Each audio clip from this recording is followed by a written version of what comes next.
the biggest thing to understand is that we can't depend on our happiness or fulfillment on our parents. I feel like, parent approval is not a prerequisite to that. And a lot of times I think it's natural for us. We want our parents to be proud of us. And I think that's a good thing, but like not all of us. I just came to the realization sometimes you just have to love people from a distance. You don't have to like them, but that forgiveness thing that's a tough thing, because when I started, I had no idea how to build an organization. I was just passionate to help kids. And I knew if I could help other people that were kids, especially young kids, it's for teenagers that are in similar situations I was in, help them accomplish their dreams and provide an environment for them that I wish I had when I was 15, 16, 17, so they can accomplish their dreams.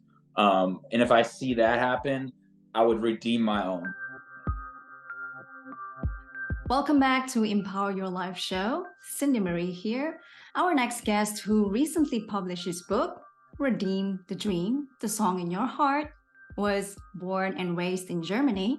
And his incredible story began at the age of 16. He moved to the United States on his own to pursue his basketball ambitions. He thought that it would be smooth sailing and full of excitement, and yet the very first family that's supposed to pick him up at that time at the airport didn't show up. And you might wonder, well, what happened next? That and some will cover from his book with the intention of sharing more or high hope and the purpose of life. So let's all welcome our next guest, Dan Marsden. Dan, thank you so much for being here. Thank you for having me. I appreciate it. Thank you so much. Awesome. So let's dive in. Let's get started. This one, the book, Redeem the Dream, The Song in Your Heart. I remember when we connected, you were telling me that, hey, Cindy Marie, I'm going to publish, I think, first or second quarter this year. The title was Hope Chaser, and over time it changed. So I'm super curious, what inspired you to write this book? Okay.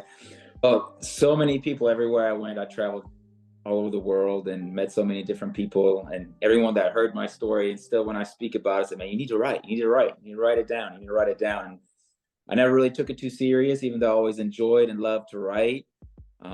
Finally, last year, when I had a pretty serious back injury and I was out of work for about 10 weeks, I just figured now or never. So I finally wrote it down, all 76,000 words, and was able to write it and get it pushed out recently. So.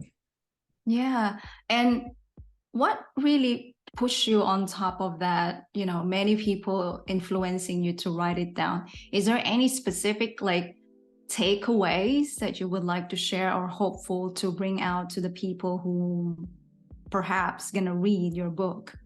One thing that really helped me is a lot that is I read so many different books, different stories. People try to have the 10 steps to a better you, and everybody has all the answers. And I think sometimes it's good to know that you don't have to have all the answers, And so I kind of take the reader through the entire journey of me landing in the United States at age 16, and then just the next years to follow all the way to present time. And at the end of each chapter, I have questions for personal reflection so people can kind of process their own journey. And I hope that through my journey, people can process their own and kind of find hope and purpose in their life as they ask themselves the right questions. Because a lot of times the answers lie in the right questions, So That's true. Yeah. And so let's dive into some parts of your book. You have shared your relationship with your dad. I told you I've read your book. I completed it, so I felt thank you so much. Yes, it's very engaging, which I told you. And you've shared so much about your dad, a little bit about your mom, and also your sister. And it's really, really surprised me so many things in great ways that, my God, you have experienced many, many challenges or situations in your life, including your family, that caused you pain.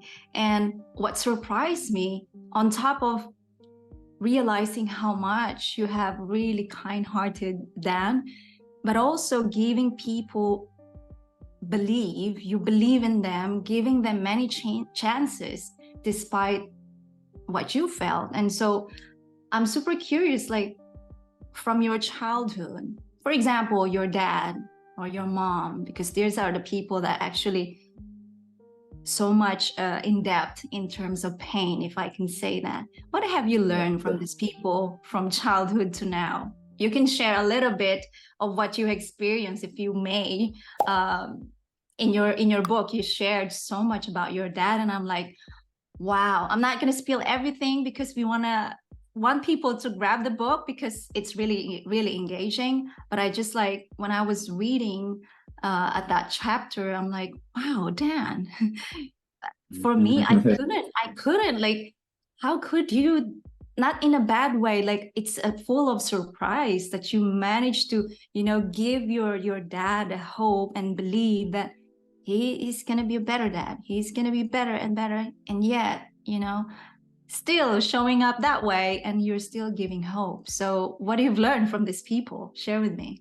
Yeah, so I think the biggest thing to understand is that we can't depend on our happiness or fulfillment um, on our parents. I feel like, parent approval is not a prerequisite to that. And a lot of times I think it's natural for us. We want our parents to be proud of us. And I think that's a good thing, but not all of us have won the parent lottery, so to speak. Some of us have really, I think a lot of people have very hurtful relationships with their parents, or a lot of things may have went wrong. And it becomes this lifelong struggle of trying to find this approval. And that's been a really long journey for me, especially with my father, who I tried for years and years and years. And I just come to the conclusion that his approval or my mom's approval doesn't define me. For me, it's my identity in God and my purpose that's going to define me and bring me fulfillment. And I don't need them to validate that anymore. But that is a long, painful process for anybody to really realize. Because now I'm a parent myself, and I see how much my kids need me, and it makes me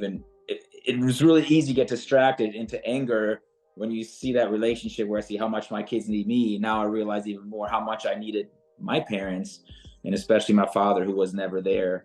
And man, that was a very, very long, hurtful journey. And I think a wise person once said, when people show you who they are, believe them. So I think a mentor said that one time to me. He's actually a local judge here, and that always stuck to me. And it's so true. When people show you who they are, believe them, and try to believe them sooner than later, so you can avoid a lot of those things. But for me, I mean, I grew up without my father, and I really only met him for the first time when I was 5 for just a few minutes. And then when I was 13 for just a few minutes. I don't really count that, but when I was 19, a freshman in college, is when we really had our first sit down, and we spoke and we talked. And I share this, of course, in the book, where I was in college in Washington State, at a junior college, and my father randomly got a hold of me after all these years and asked me to come down and visit him in LA, and for a weekend, where he rented like a terrible little motel for us, because he's always homeless on and off the street and that kind of thing. And drugs and alcohol just, did it for him. And so that weekend was a very, very tough weekend for me. It was my first full weekend with my father. And man, he was drunk the entire time and got us in some really sketchy situations that could have cost us our lives. And I watched him overdose on LSD, basically, or drag him off of Venice Beach. And that was my first time in LA, which was kind of intimidating too, because it's this huge city. Yeah, and that was tough, and I dealt with that for many years after. And I spent the next 20 years hoping he was going to be different, because when I met him there, he talked about, oh, okay, it's your mom's fault, it's everybody else's fault, except for mine. And I wanted to believe and give him another chance, but the next 20 years were even worse than the first 20. And that was really a hard realization for me, that he would never remember my birthday. He'd never support, and he'd never say he was sorry. So yeah, that was a really, really hurtful, long journey. But I came to the realization that that's not my identity. It's not who I am. And I can make my own choices, and I can break those generational strongholds, so to speak. So Yeah, and not only that, you also had a challenging relationship with your mom.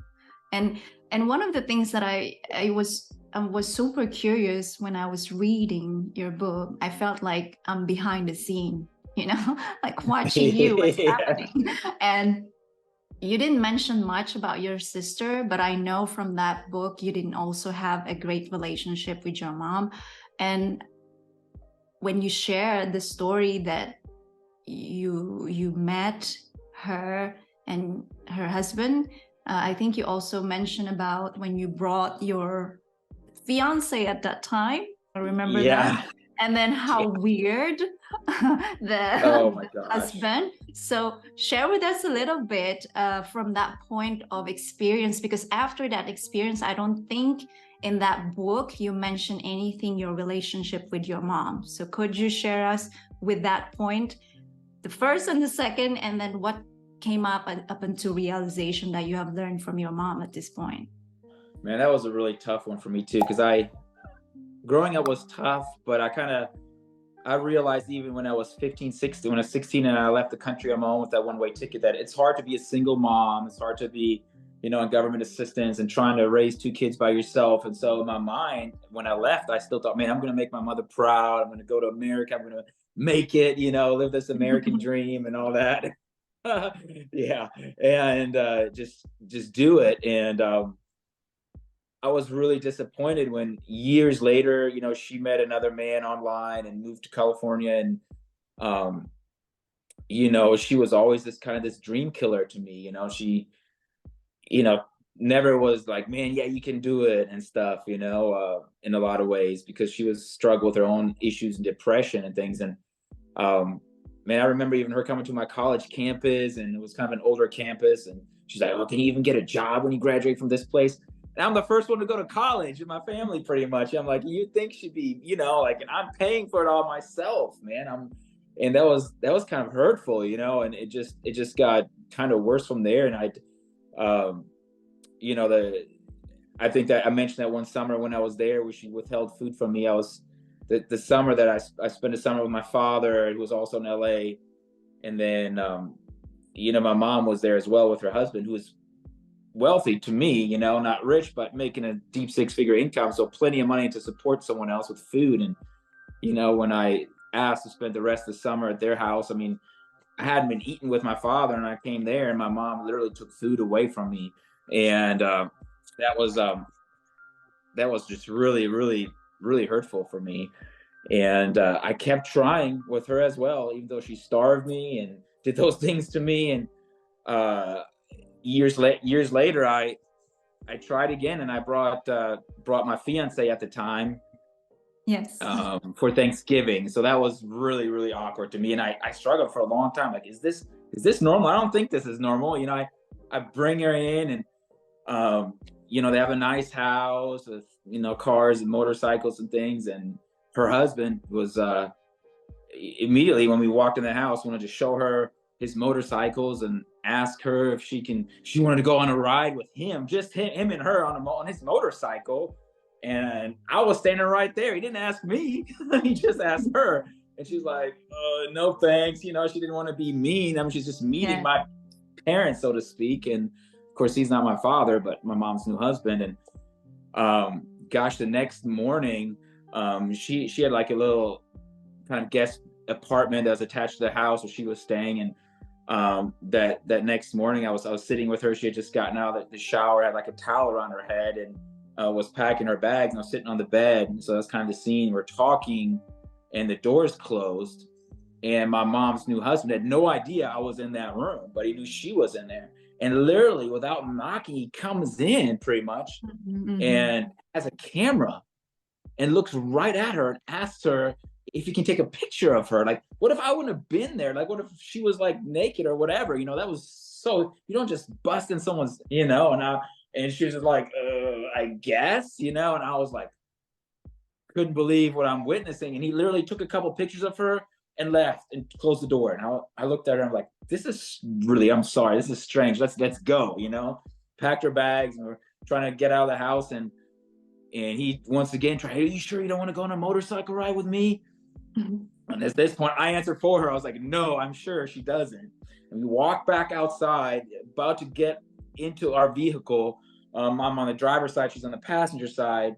Before she had a chance to get in the car, he comes back outside, and literally within like 1 or 2 feet with the camera, asked her again if he can take a picture of her. At this point, she's so startled she couldn't even get out a word. She's like, and he pretended like it looked like it's scene was like a paparazzi or something, you know, like she was Britney Spears or something. He was like up and down, like taking about 20 pictures, and she just froze until I finally said, "Just get in the car," and we left. And that was the last time I've been to that house. And of course, after that, I told my mother, I was like, "This is not okay. You know, I'm never coming back to that house." And then she kind of cursed me out and told me like he had more integrity than any man she's ever met, and he's the best guy. And he was just so excited I finally had a girlfriend. I'm like, really? I never saw those pictures, you know? And my mom was never there when he did those things. She's always in another room or somewhere else in the house. And so I was like, no. And I mean, that was terrible to me. And so that really, you know, fractured the relationship a little bit more. And of course, since then I've never been there. And yeah, I just always been on my own. My mom never really supported me, or, you know, I've been on my own since I was 16 here in the US. So yeah. And the next question that I want to ask you, because I'm just curious, with what happened from your childhood to teenagers to adult with your dad and your mom, because these are the two people that really close to you, because they're the one, well, not really raised you, but by blood, you know? Yeah. Deep inside of you, have you forgiven them? That's a really tough question. I think I say I do, you know, and I verbalize it. And honestly, I mean, my father since passed away. He actually died last year, I think. Oh, sorry about that. So he's dead. Yeah. And my mom is still alive. And actually, it was kind of sad with my father is that the last year of his life, we didn't talk at all. Like for 20 years, you know, I tried to reach out. He never changed. And then we finally had that one last conversation. And it was actually a year before he passed. And it was the last time we talked, where we talked about values. And we had some kind of conversation. At that time, I'd already been in law enforcement. And, you know, in Oregon, they started to legalize hard drugs. And I just mentioned that in my mind, that's terrible, you know, because I see how when people take drugs, it doesn't just affect them, it affects the people that are close to them, that are around them. It's a selfish thing to do. It doesn't just, you're not just hurting yourself, you're hurting your children, you're hurting the people around you. You might cause a fatal car accident, you know, which I've witnessed. And so I said, I think that's a terrible idea, because I've seen many parents on drugs absolutely destroy their children in this job. And then he took that very personal, because he was that father, you know, that was on drugs and never around and stuff, even though I didn't mean it. I'm having an honest conversation. Then he started cursing me out and told me I was working for the devil and things like that. And I was like, listen, I mean, this conversation is over. Like I showed 20 years of grace, you know, and I was like, man, I just came to the realization sometimes you just have to love people from a distance. You know, you don't have to like them, but you know, that forgiveness thing that's a tough thing, you know, because I still sometimes struggle with anger and frustration. Sometimes it comes up, you know, when I see certain situations. But I do think that I mean, I've forgiven him, and I, you know, sent a message to him when I knew he was dying that, man, I forgive you. Like I want you to know, like, I forgive you 100%, you know. And I think that's important, you know, because none of us are perfect. And you know, we all fall short in some way. And who am I to judge, you know? Feel like I've been very blessed and fortunate that I have the life I have now, you know, because I've probably made more good choices than bad, and I've learned from him and stuff. So, you know, because he had so much potential, but he made every excuse and let drugs and alcohol just destroy his life. You know, that's a choice he made, and I made different choices, so I got different results, you know. But it's hard. And with my mom, it's still hard because she's still alive, you know, and every once in a while I still reach out, like say, like, you know, Happy Mother's Day or holidays, but it's like I don't know if it ever can be close. It would really take some kind of miracle, you know, like I can't, because every time I try to open up, she'd use that against me, you know, and, you know, like a manipulating, mean way, you know. And after a while, it's like, man, I can't do it anymore. It's happened so many times that it's like, I don't have the emotional capacity right now to let her Mm, really back in and get hurt again and again and again. It's just like, that trauma bonding, like with yeah. in relationships, like domestic relationships, like where, a lot of times one spouse would be bonded, like, well, he bought me shoes, he's paying for my rent. Yeah, but he just beat you half to death, so that doesn't make that right, but it's gonna get better again. He bought me flowers last week, so it's like there's that bonding that happens. It's just unhealthy bonding. And I think in parent-child relationships that are unhealthy, I mean, that's just almost inevitable because that's your mother, so you're gonna have to deal with that. But I think those healthy boundaries are super important, and just knowing Mm. now that I don't need that validation from her. I wish I would have had it. I wish I would have had it from my parents, but I didn't get that, and that's okay. And I think sometimes we just need to accept that if we're in those situations and understand that it can come from so many other places, So, but Yeah. yeah, it's not easy, So that's why it's a Hey, but process. I would give you credit for acknowledging that it's a challenge, because I can resonate with you. But this is why when I read your book, I was telling my husband, like, oh my God, it reminded me more how blessed I was at that moment when I was feeling like, I think I've shared with you that I grew up as a people pleaser because I was the only one who was born outside Philippines, and feeling that negative energy from my mom's womb, finding out later age at late 20s that she tried to abort me many times. So you can imagine how much negativity I have already experienced within her womb, and then experiencing these mockings from my siblings when they're very, very naive, that you're different, you not belong here, you have a different father. That became my sort of, okay, I want to belong. But then I would say that with that being people pleaser, I also learned so much. And I can resonate with you that you can love your family by a distance, because ever since I changed my not identity, but my sort of path, as a well-being, I have to create that healthy boundaries. And I think you would recognize this because your wife is Filipina. We have this Yeah. kind of culture that we sort of responsible to financially provide. And Yes. this Yeah. is one of the things that I have to cut from my family. It wasn't easy, I tell you. I love my family to death, but it's not my responsibility to take good care of them because we all have choices in life. It's very sad and very heartbreaking to see as they see themselves in a very limiting ideas or perspective, because I'm in coaching industry, I'm in public speaking, and I just see a lot of potentials and possibilities. I mean, I didn't come here, I didn't become who I am right now just because I'm lucky. There's part of being luck in there, but it's a lot of hard work.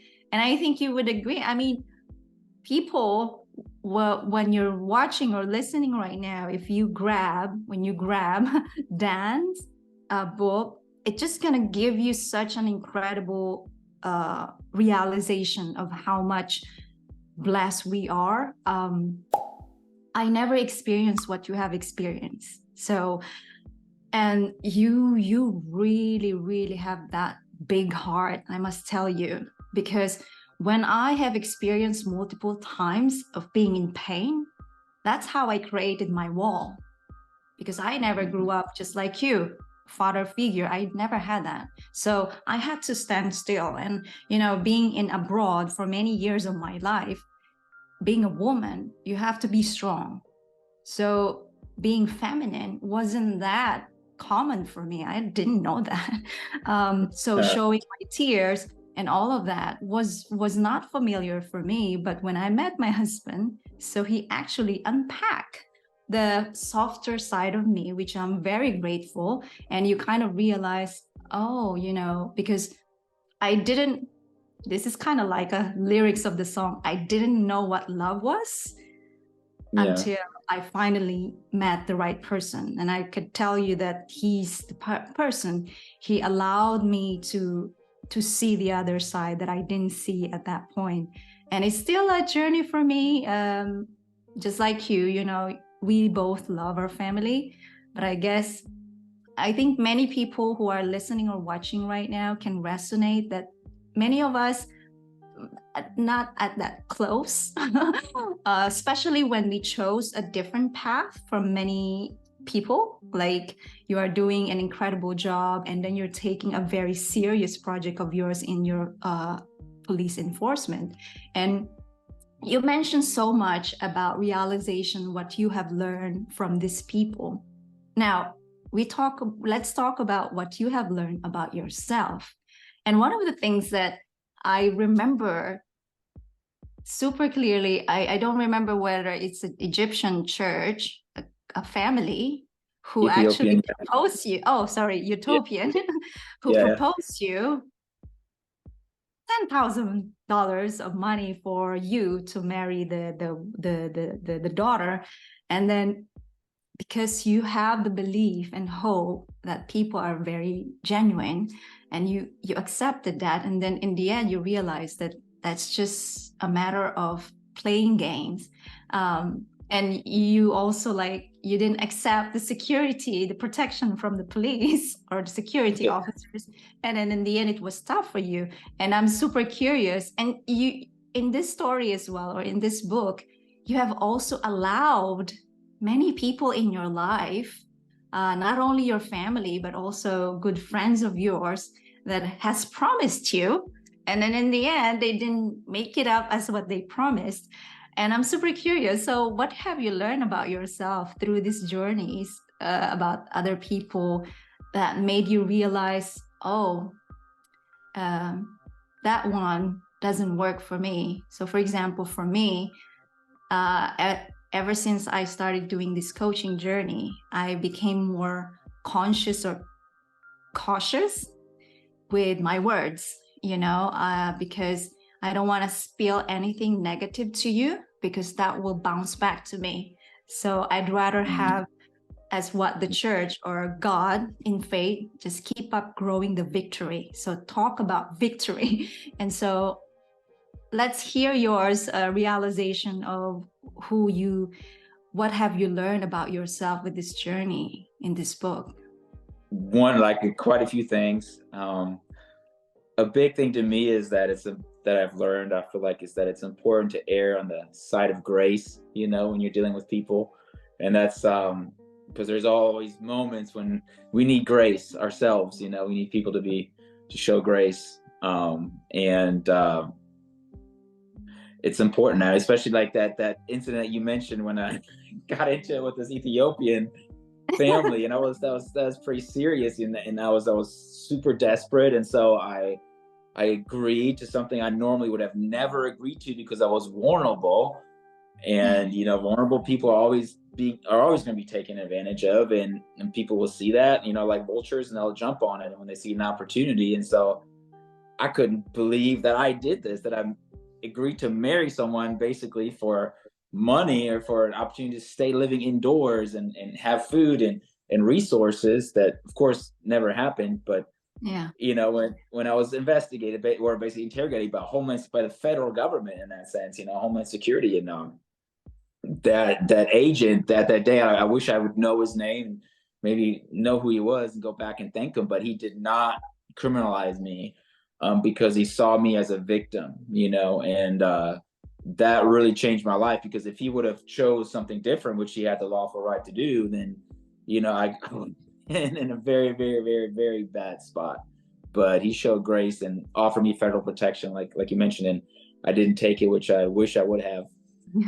But I learned how important it is to when to know how to, or err on the side of grace and show grace and kindness to people, in certain situations. And then the second thing I think is life is beautiful. We need to realize life is beautiful, and I've learned that throughout this whole thing. And we have to keep that in our forefront of our mind, or else we're always going to be downtrodden. And then I say, expect great things to happen. I've learned to expect miracles in a sense. I feel like so many times I was in these situations that were impossible. And to me, I believe God, helped me. Um, but amazing things started happening, and I started to develop that confidence that like, man, if I keep fighting, I'm going to see miracles happen. I'm going to see impossible things happen in my life. And I feel like I have, it hasn't been easy or how I expected it Mhm. to play out, but it did play out. And that's why it was really important for me to write this down, because I feel like I have this story and Yes. this journey, and I think that it can help people, the totality of it. And I hope it starts a conversation with people about hope and what gives them hope and how they're processing their own journey. And so I'm excited to see, where this leads with this book. I feel like it has a lot of potential. So yeah. I did. And you also showed resiliency. Thank Yeah. you. I mean, Yeah. I I told you, I'm a very visual person. While I was reading, I can imagine how thin you were. You were telling in the book that Yeah. Oh my you lost so much weight. And I mean, it's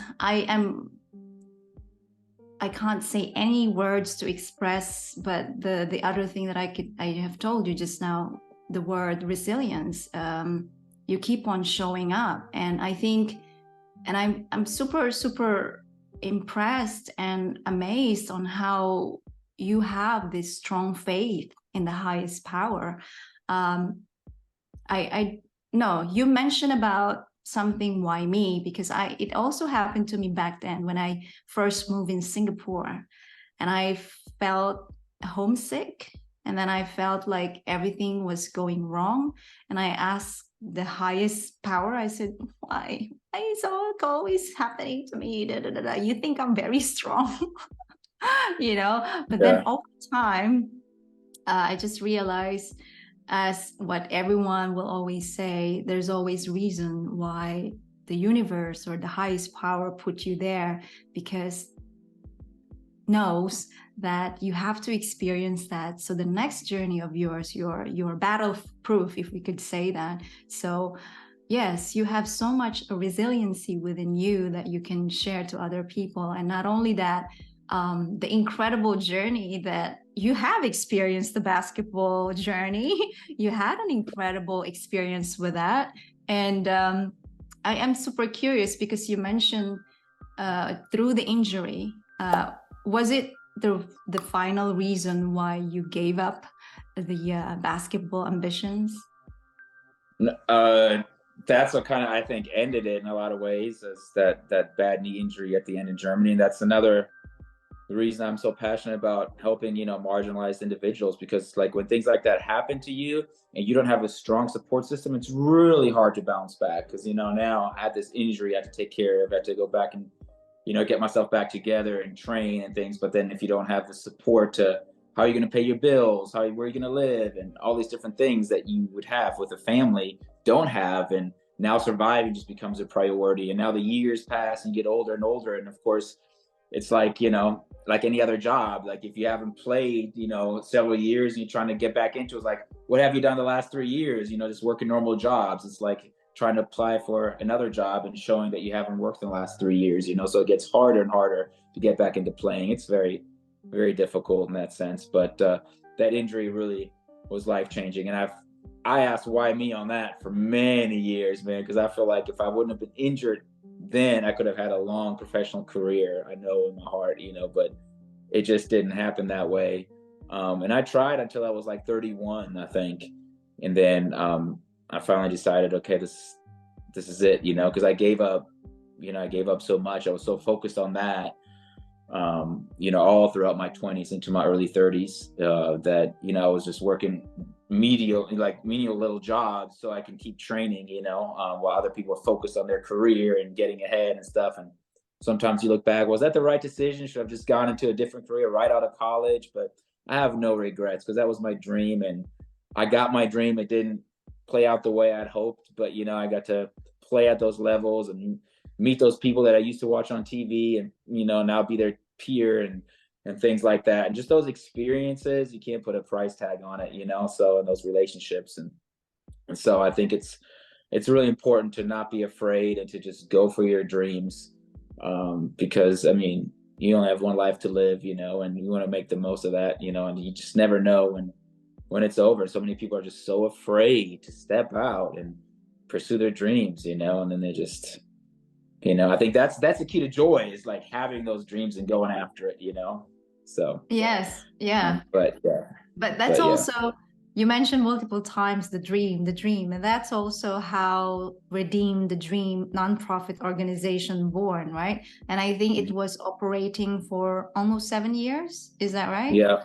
Yep. And it's Yep. incredible experience because you actually managed to invite many powerful sports or athletes that created so much motivation and inspiration with the kids that you have helped. And I remember you used to have this imprison van for the kids to pick up. Is that what you call it? I Yeah. don't Yeah. Yeah. We know. did have that. Yeah. It's And kind of funny. so Yeah. share with us a little bit about the journey of the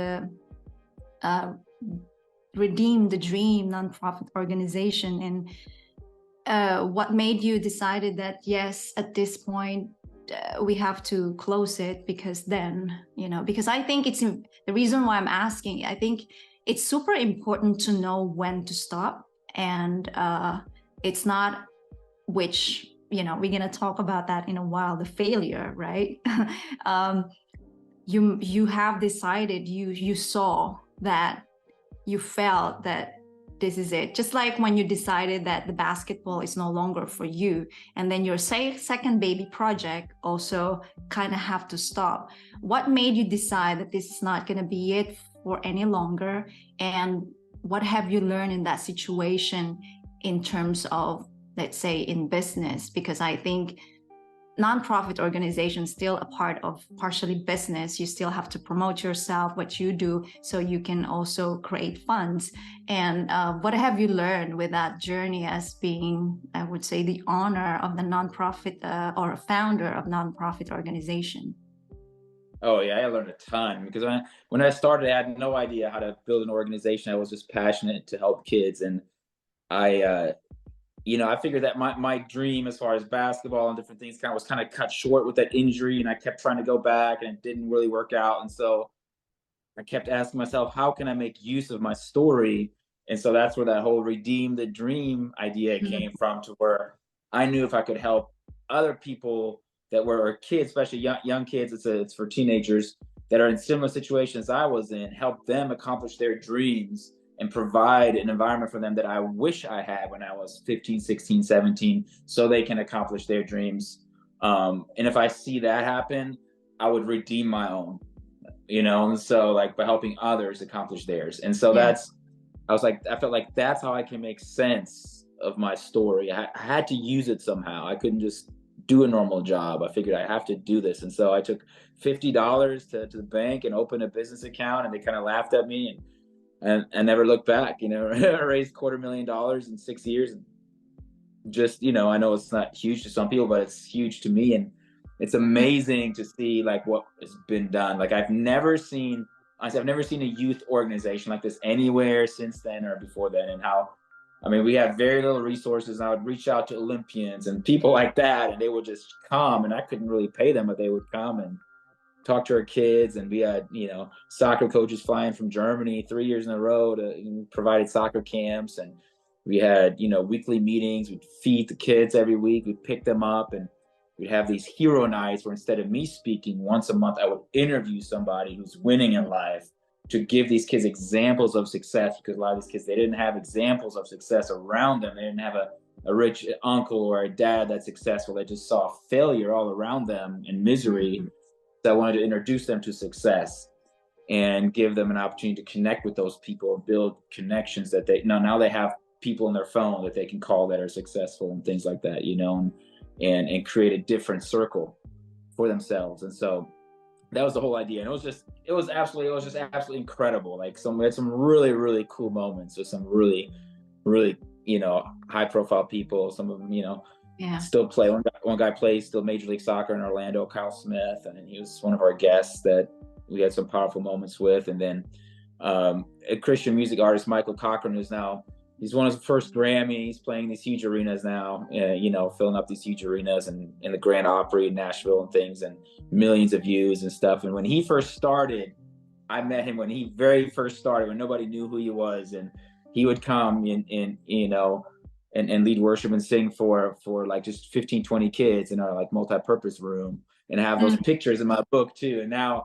you can see him playing in the biggest arenas around the country, and it's really cool. He played at every single one of our annual celebrations, and then he signed his big deal after a 5-year celebration. So those are just like little moments, and I'm still in touch with him, and he actually got one of my books. And so it's really neat to see the stuff, so I have no regrets there. Financially, man, I gave everything, so I've learned, man, it's what I've learned at the end when I had to close it down was that it's not about me, it's not about my brand, it's about the impact and difference we make in other people's lives. It's like that's what it's about. And I know that even though we shut this down, the impact will continue, because it continues in the lives of the people that have been touched, that will touch others and touch others and touch others that I may never hear about. But I mean, there's some people now that became millionaires out of that whole thing and stuff, and built big businesses, and that no one ever thought was going to be anything in life. And so there's some really cool things that came out of that whole thing. But for me, I just had to learn it's not about me. And that was a really hard thing to realize, because right before I had to leave, things seemed to be exploding. I got a letter from my congressman, and he personally called me and wanted to sit down with me and present this with like the White House thing on it, and the Capitol thing on it and stuff. And that was like really a meaningful letter. And then I got voted top 20 leaders, business leaders in Southern Indiana by Southern Indiana Business Magazine. And all these things happened, and got some good speaking opportunities. I thought, man, this is going to explode. And then right after that, we couldn't raise the funds. Funds didn't keep up with the programs, and I was the only full-time person, and I had no idea how to really run a board correctly. And so a lot of things backfired on me there. I learned a ton. And so I think if I ever started another nonprofit, I would be a lot smarter, about it and stuff. And, it might be around the corner, who knows, but yeah, so that's what I learned. So that was a big thing. It's humbling, because it was very, very hard. It was a grieving process for me, because I thought I was going to do this forever. Now I gave all my 30s for this, and I'm like, started with nothing again, and 3 kids and a wife, and yeah, that was hard. So, but no regrets again, so like, it's just an incredible experience. Yeah. Yes. And I appreciate you saying that, because it's not easy, and I love when you mentioned that this is not identity of me, right? I think many people projecting what will be my accolades, what have I achieved, that's becoming who I am, right? And because then we're becoming so attached with it, therefore many people starting to kind of like, oh, I don't want to take risks because I have already collected this. Why do I have to take risks? And I think this is one of the things that we learn so much from the kids, that kids, they don't have filters, and they have so zero all of these experiences. Therefore, many of us, because of our experiences, we tend to filter ourselves, we tend to mask ourselves. And I love you mentioned that anything that you have experienced in life doesn't define you, and it doesn't really define you. It's just how you believe in yourself. If you believe in yourself that you created an impact, that's what matters. And like what you said earlier, there's definitely ripple effect that you didn't see, right? And one day or many times that you have experienced, someone bumped in you and then told you, hey, Dan, do you remember me? And you're like, no. Or maybe you would remember, oh yes, of course I would remember you. You remember, you're the person that only believed in me at that moment that I didn't believe myself. And I want to thank you, because you have made a great impact in my life that changed my life, definitely huge time where I am right now. So thank you. And that small detail that many people disregard or kind of don't value, actually, those small things actually becoming more important nowadays, I think, because of the the busyness that we're having, that we're so focused on the big thing, big thing, big thing, big thing, more. But the simplicity is really what human needs, is the deeper connection, is the deeper impact, the deeper reasons. And now we gonna cover this failure term, because you mentioned that multiple times in your book, and I'm super curious, like, at that time, what was your definition of failure, and what is now your definition of failure? Because my guess is that your definition of failure has changed over time, especially now. So I'm super curious, how do you define your failure at that time, and how do you define your definition of failure this time? Yeah, I think, when I was younger, I probably thought I did struggle for years thinking I'm a failure because my basketball career didn't turn out the way I wanted, and then the nonprofit didn't do what I thought it was going to do, and I tell people all the time, I feel like the only talent I have is perseverance. It's like I'm not very tall or super athletic, or I can't sing or play the piano, like any of those things, but I just don't give up, like that's just not an option. And I always thought, because I didn't hit certain milestones, that I was a failure. Now I was thinking about that before our interview, and I think, to me, failure is if you let circumstances defeat you permanently. I think that's failure. If you let life circumstances just beat you up and steal your joy permanently, and then you lost. I think that's failure. But if you refuse, it doesn't matter what happens to you. I think you're a success. You're a winner. And I think we all have valid feelings. Like, if hard things happen, it's okay to cry. It's okay to be angry. It's okay to grieve and be real. But don't stay there. You can't stay there for long. You have to have that trajectory towards joy and towards believing for another miracle in your life, and not letting circumstances be the reason you can't succeed. I think that's to me is failure, if you let that permanently just defeat you. And you see it all around you. People like God hates me because so and so died, or I'm going to give up because this happened to me at work, or I have a physical disability, or whatever. But I think if you don't, people that are just don't let that bother them, and develop that skill, I think that's success. So, and that's what people want to be around. Yeah. And I think what I always share, and I also learn over time, I thought the same way, because I think this is what programmed us. This is our old programming. This is our conditioning from many generations in our lives, that if failure is such things that you didn't achieve, blah, blah, blah. But in a positive perspective way, failure is all about learning.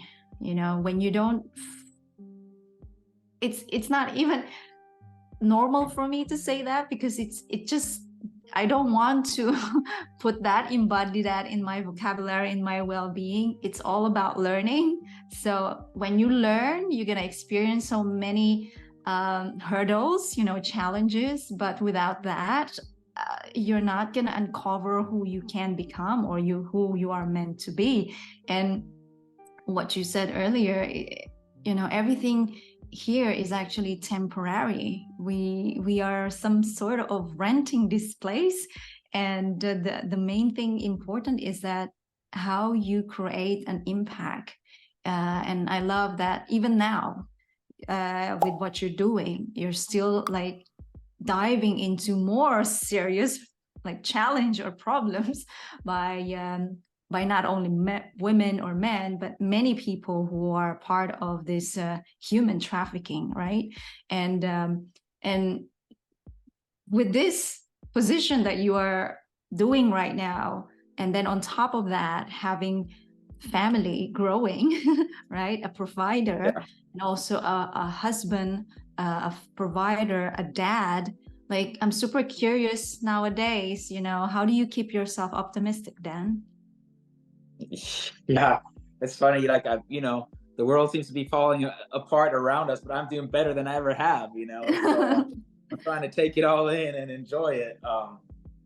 But I think it's really important to remember what's important and to take care of yourself. It's so easy. I feel like when we have a 4-month-old now, a 4-year-old, a 6-year-old, and an 8-year-old. Oh my God. And we're both first generation immigrants in that sense, and so we don't have mom and dad around, or like aunts uncles kind of dynamics where we can just like drop off the kids. So it's always us. And gosh, they wake you up a couple times a night. And so it's like, and there's always somebody always needs something, and then there's work and everything else. So I think in order to stay optimistic, I think it's really important for me. It's been really helpful to develop a strong morning routine.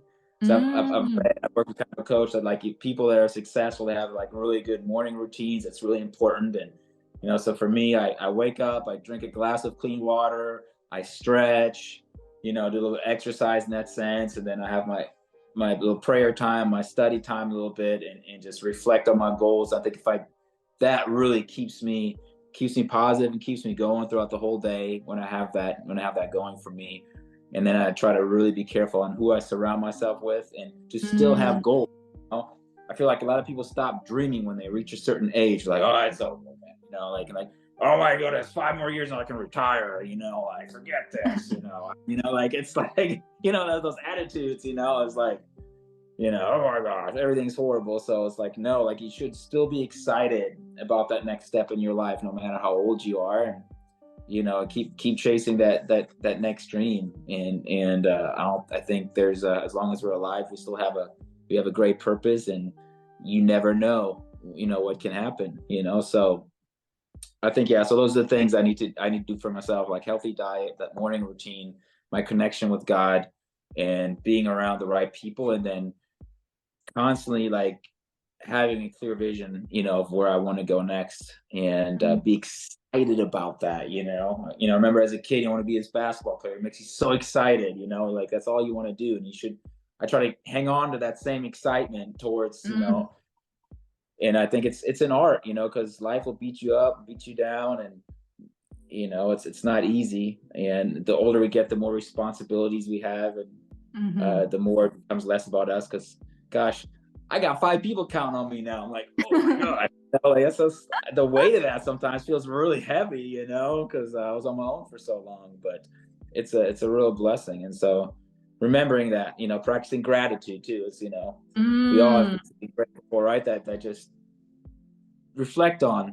what we can be thankful for every day, will helps. So that's a whole bunch of stuff. But yeah, those are the big things. Yeah. Having those positive routines and mindsets and connection to God, for me. So yeah, that's pretty much what successful people do anyway. So you you gotta continue that morning routine. And I love that you mentioned that the surroundings, it's super important that you create really healthy boundaries, who you provide your energy with, especially now that you have mentioned 5 people relying on you, and therefore your time is also precious. Like, people watching or listening right now, as you know, I'm taking his time from his family. So thank you so much. And you've shared many actually parts of the book. And of course, I cannot stress more of how much engaging your book is, and how much very motivating and very sort of great realization for many people who feel like I'm not good enough, or I can't do this, or I'm not lucky, But when you have the chance to read this book, your entire understanding of life will change. This guy behind this book, Dan Marsden, who really took the strong belief in himself to flew all the way to United States to pursue his dream as a basketball player. And despite that, it didn't as what he expected. And this is the time that now he published this book. And I'm super sure that many people super curious where to grab your copy and where to connect with you. Perhaps as what you're planning to have more public speaking or speaking engagements, where can they grab your book and how they can connect with you? Yeah. Well, of course, the easiest way for a lot of people is probably Amazon. You can get it on Amazon. And then bookbaby.com. That's the publisher that I used. If you're within the United States or even anywhere else, or like really, I think most countries they ship to actually even Spain, I think. And on BookBaby, there's also an audio book available. That's only available on bookbaby.com. And so if people like to listen, you can get that there. It's a 7-hour audio book, so I got that done as well. And Books a Million, Barnes & Noble, all the online platforms, it's available. My website is danielmarsden.com. All the links are on the website, and a way to connect with me is on the website. I started blogging there, so that's a really easy way to connect, and it has the links to my socials on there as well. I started a little new Instagram for the book called at Redeem the Dream Book. But all the links are on the website. So that's probably the most central place, danielmarsden.com. You can find everything there, and you can contact me from there directly through a contact page. And I would love to hear from people. I really hope that this book right here inspires a lot of people to start these conversations within themselves. And I'd love to hear feedback on how it helped people, or just even hear other people's stories and stories of hope and overcoming, and just how they're processing their journey. I think it's important. So I'm hoping I can build this community around this book, and I hope it helps, as many people as possible. So, yeah. Definitely. You are in the right journey. You are in the right path. Believe in yourself as you continue taking this journey. He's not going to let you down. He believes in you. So keep on speaking that victory. And thank you for this opportunity of breaking down some chapters or story of your book. And cannot stress more to other people to have this book, because I've learned so many things as a realization, as reminders of how much powerful we are, and there's always a hope and kindness, and also the love. So thank you for giving this opportunity, especially for me who completed reading the book, that there are so many things that we can tend to be busy or occupied with, but reading your book has really taught me to reassess, reevaluate, reconfirm what are those values that's really important in my life and with my family. And so thank you for having this moment of time of yours, of sharing a conversation with me, to share your story in our community. And I'm sure that many people find it very inspiring. If you don't, you know where to grab the copy, you know where to connect to Dan, and this is just one step.